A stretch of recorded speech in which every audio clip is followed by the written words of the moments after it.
Yo, what's up guys? Mag-jet ski na kami ni John Willie. Kami ang pinakaunang sumakay sa jet ski. Dahil ayaw pang sumakay ng aming mga kasama mga kagawad at barangay captain. Nauna kaming dalawa.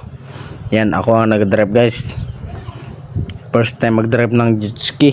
Kay mahal man dito sa Palawan yung ang renta ng jet ski.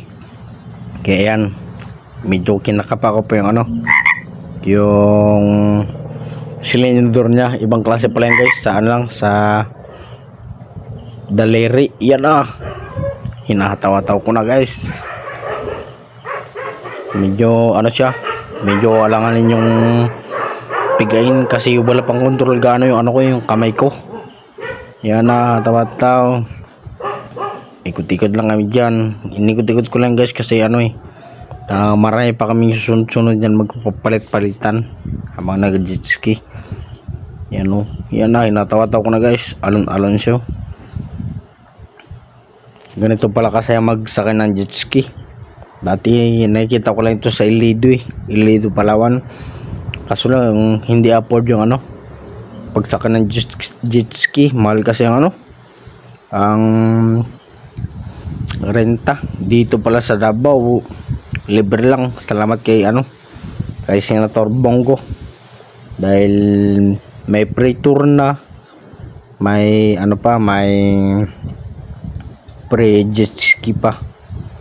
Yan lipad-lipad kami dalawa dyan ang kabatch kong si John Willie Agravante. Shout out sa'yo.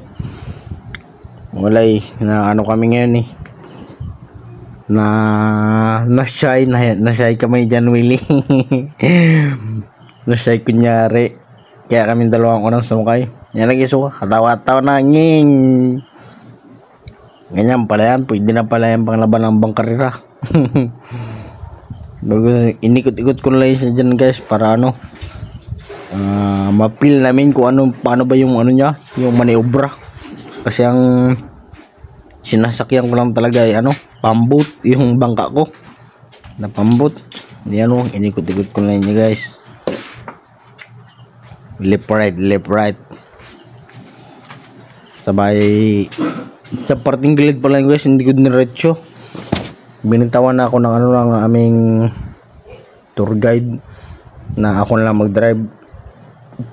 Ang problema guys, mababaw pala doon sa gilid kaya hindi ko na tinuloy.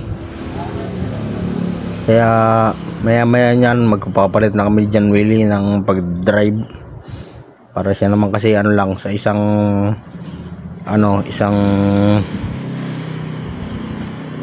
jet ski, dalawang tao palit-palit.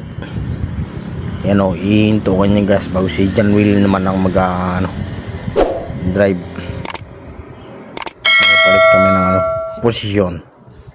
Tignan natin kung paano andar si parang John Willie ng kanyang ng kanyang jet ski. Sana ito driver to ng truck pati na mga motor tawa-tawa dito sa Davao